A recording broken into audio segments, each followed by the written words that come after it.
Hello everyone, welcome to SJ's classes.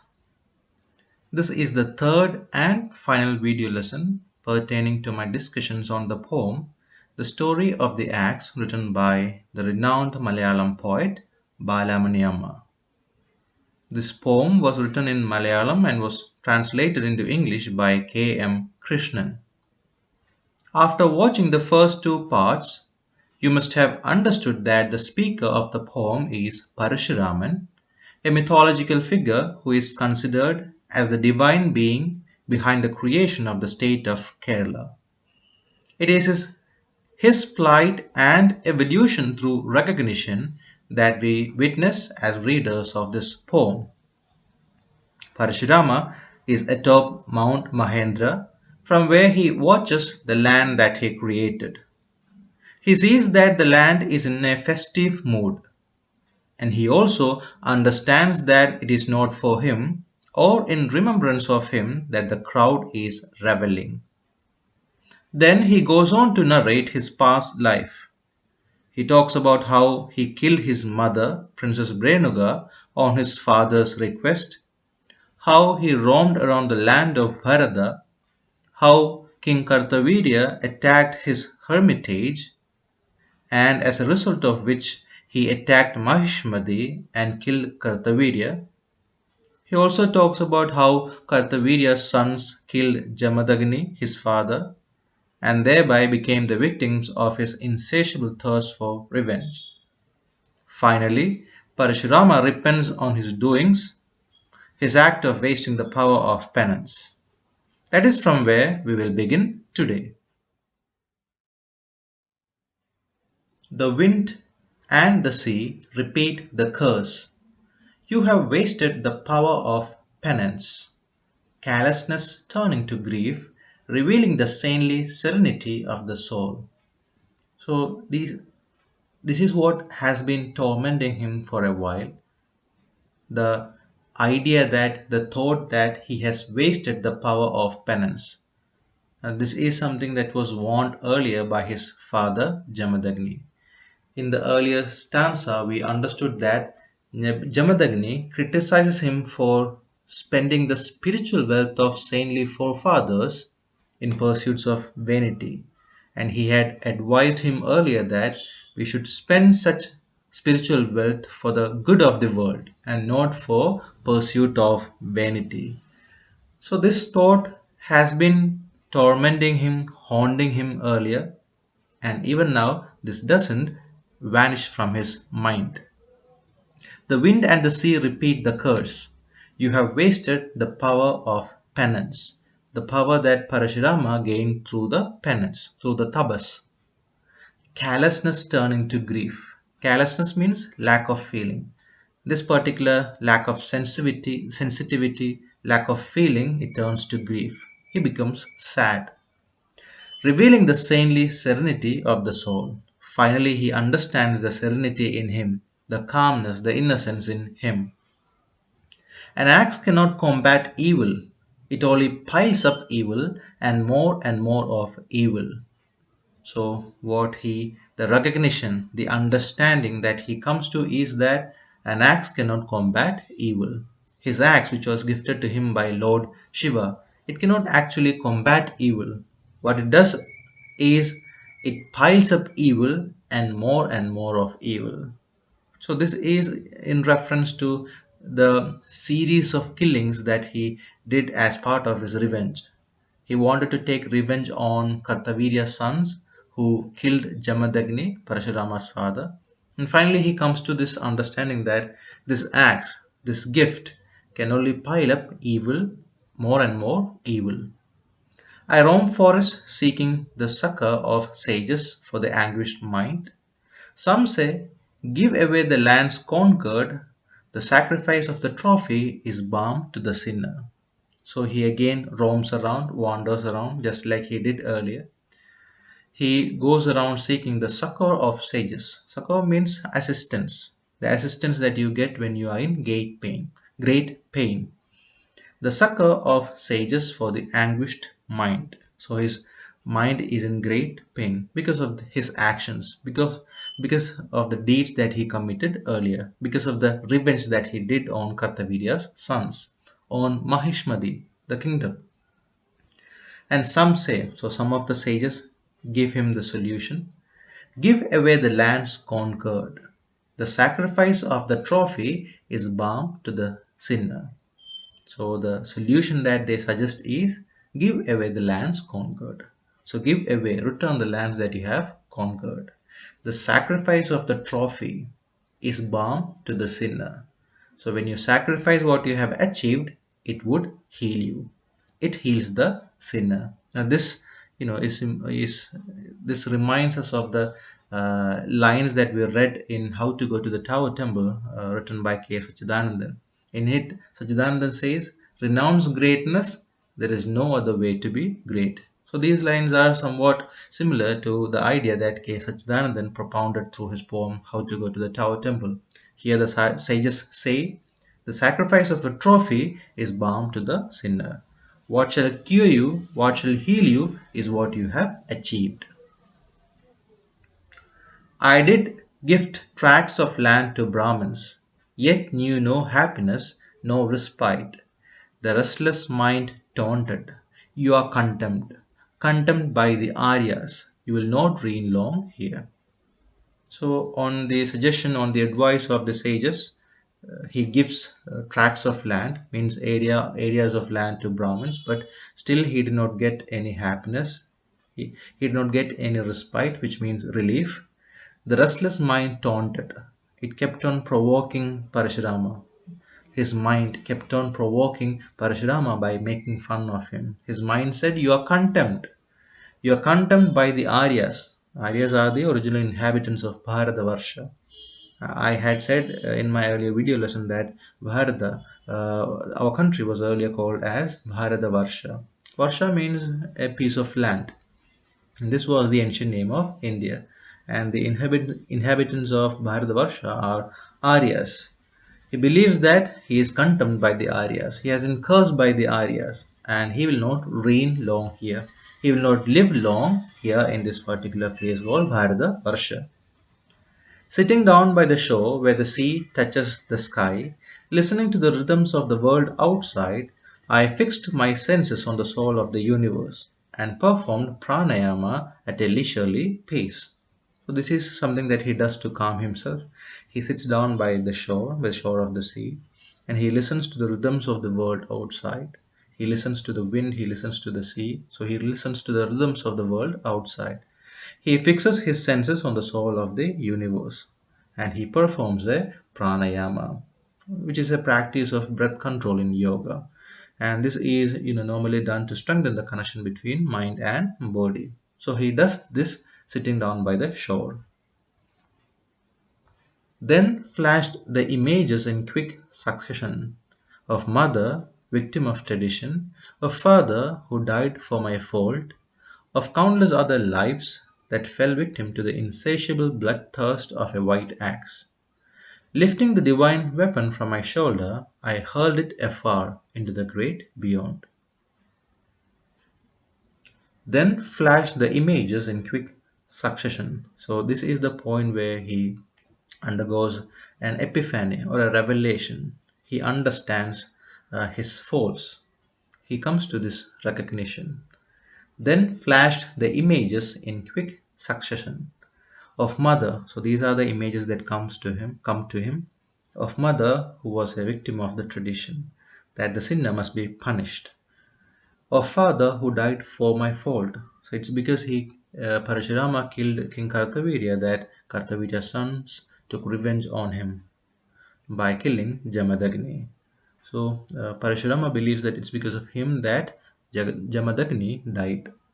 A father who died for my fault, of countless other lives that fell victim to the insatiable bloodthirst of a white axe. Insatiable means impossible to satisfy. So he had this insatiable thirst for revenge, and many lost their lives because of this insatiable thirst for revenge. So finally, what he does is he hurls his white axe afar into the great beyond. So he throws his axe away. I sat in meditation, years turning into moments. In my mind's intensity, its sharpness. So he then sits in meditation. He undergoes this penance, this tabas, for years and years. I sat in meditation, years turning into moments. In my mind's intensity, its sharpness. The axe sharpness was shown in his mind. He gathered the sharpness in his mind. I shall win a land sans violence, sans murder, renew and soften the seat of justice. So this is what he wanted as part of his penance, as part of his tabas. He wanted a land sans violence. Sans means without, without violence, without murder. Renew and soften the seat of justice. Not for destruction, but for creation, shall I use my powers of penance. So again, I will use my powers for creation and not for destruction. As he used his power earlier, he will not do any sort of destruction, but he will use that power for creation. Then came the day when white sand cliffs emerged like the smile of the ocean at the place where the sinning axe fell and lay buried. So this is the moment when the land, we believe the land Kerala originated. Then came the day when white sand cliffs emerged like the smile of the ocean at the place where the sinning axe fell and lay buried. So from the place where this or white sand cliffs emerged from the place where this axe fell and lay buried. The islands embraced each other, and there arose a strip of land wonderful and prosperous. Now, as I said earlier, according to legends associated with the genesis of Kerala, which is especially mentioned in the book Kerala Ulpati, the land was retrieved from the sea by Parashirama when he hurled his axe into the sea. So, this is the mythological story behind the creation of Kerala. So the islands embraced each other, and there arose a strip of land wonderful and prosperous. From the place where the axe was buried, a land arose. And as part of mythological legends, we believe that this is the land of Kerala. Rain, mist, sunlight awaited their turn. Mountains and valleys turned green and bloomed. Paddy fields brimmed over with spikes of grain. Cows with heavy udders grazed in pastures. So this was a wonderful and prosperous land, and you have all that symbolizes prosperity being described here. Rain, mist, sunlight, mountains, valleys, paddy fields, cows, all those wonderful sights that you can see in a prosperous land are being evoked here to show that the land that arose was indeed wonderful and prosperous. People flocked from foreign lands to settle down in that land of beauty. So people started coming to that particular land to settle down because it was a very prosperous land. I saw my principles taking shape there, and Parashurama's principles were, or he thought of a land without violence, without murder, and which could be the seat of justice. And he saw that these principles were taking shape there. I saw my principles taking shape there in its soft soil where tradition's roots did not run too deep. Now, concessions were given as far as the practicing of tradition were given.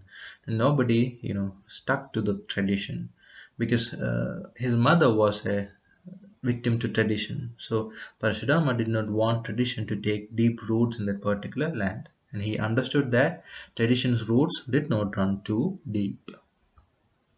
Family is built on foundations of love. No slur on the freedom of movement. Slur means insulting insulting remarks. So this was indeed a good land, a land where one could flourish actually. Families were built on the foundations of love. There were no insulting remarks on the freedom of women. No Shaiva Vaishnava divide there. No, the followers of Shiva and followers of Vishnu are respectively called as Shaiva and Vaishnava. So there were no such caste divisions or group divisions where they worshipped gods, demons, and serpents. So they had the freedom to worship whichever deity they wanted to worship. People helped each other, had a jubilant time. So they had a joyful time. Jubilant means joyful. Each gave and took respect from the other. Yet my mission was unfulfilled. So he created a land where his principles had been worked out, but still his mission was unfulfilled. Ravaged by doubt was my Brahmanya. So he kept doubting his Brahmanya, the concepts and the ideas, the values that make him a Brahman. Will it do for men to enjoy life and then merge unto the earth? Unto is archaic of two. So he asked, will it do for men to enjoy life and then merge in unto the earth? So is it good to just enjoy life and then, confront your death, pass on to your next life? So he started questioning him. Begged I of Brahmin scholars from outside to grace the land and sow the seeds of wisdom. Lead its people who wallow in desire, show them bliss past all earthly comforts. So he wanted the knowledgeable Brahmins to lead the people to show them the bliss which was past all earthly comforts. So he begs this of the Brahmin. He says he requests them to bless the land and to sow the seeds of wisdom in that particular land. And he understood that people were reveling in material benefits, materialistic aspects, and he wanted these Brahmins to show them that there was something which were beyond these earthly comforts. There was something which you could actually enjoy beyond these materialistic aspects. Let heaven and earth join hands. Let virtues of the Brahmins and Kshatriyas blend. So let there be admirable qualities in these people. Let the qualities and virtues of Brahmins and Kshatriyas blend in this particular land. Let this be a land where heaven and earth join hands. So this is what he wishes for this particular land that evolved from the place where his axe was buried. Before the soil ensnared my feet, I arrived at this great mountain peak to do penance. So you know, he before the soil ensnared my feet means before the soil caught his feet, before he died there, or before he spent too much time. He did not want to spend too much time in that particular place, or he might be too much connected with the people. He might be physically or emotionally connected with the people of the land, or he might even perish in that particular land. So before he died, or he became too much involved in that particular land, he returned to this great mountain, Mount Mahendra. Seated where I see the ages come and go and living souls grow. So he has been in existence for a long time, and he has been seeing many ages come and go by, and also people uh, coming to life and perishing. What I see now is an old world, no doubt, yet its shape has changed over the yugas. So at present, he describes to us what he sees as of now, the land that he sees now. Its shape has changed over the yugas. Yugas refers to the epochs in Hindu mythology. As you know, there are four yugas: the Satya Yuga, Treta Yuga, Dwapara Yuga, and Kali Yuga, and these keep on repeating. So he has been witnessing the changes that has come over this land for many yugas, for many epochs. And let's also see the changes. Forests have dwindled means become small. Cities grown. Living and non-living things have turned smaller. Feelings have become sharper, and so has its war cry. So these are the changes that have befallen this land. Forests have become very small. Cities have grown. Living and non-living things have turned smaller. Feelings have become sharper. People have become too sensitive, and so has its war cry. People are ready to wage war against each other for petty silly affairs. From the twang of the bow to the swish of the sword, you have onomatopoeic words here. The twang of the bow and swish of the words. Swish means the brushing sound of the sword. Now, these are all symbolic of the war, the enmity between people and nations. to the gunshot and the boom of the cannonball. So here he refers to some of the weapons that are being used by the people of this particular land. The bow, the sword, the guns, the cannonball. All these are weapons of destruction, and these have come into the land as part of the changes that have befallen this land. A range of jubilations over victory in war. So there are also joyful celebrations because you were able to kill a number of people because you defeated another land. The call of iniquity ringing out from the face of the earth. So from all these he could listen the call of iniquity. Iniquity means injustice or an act of injustice. So what Parashirama saw was, or Parashirama heard was the call of iniquity, injustice that was being aired from this land.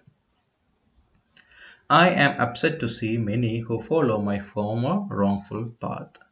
So he is sad seeing that many are there in this particular land who follows his wrongful path. Many are there who are yet to come to that recognition, which Parashurama came to very early. The human mind grows stronger by the day, yet why the same old path indeed? So he questions the human mind. It becomes stronger every day, but why are you following the same wrongful path? I glance over my land that shines like a long green leaf under the blue sky. There are tears, pain, hatred, courage, and conflict, all in excess as elsewhere. I realize a lofty ideal loses its sheen when touched by earthly breeze. So he glances over this land, which he did at the very start of the poem.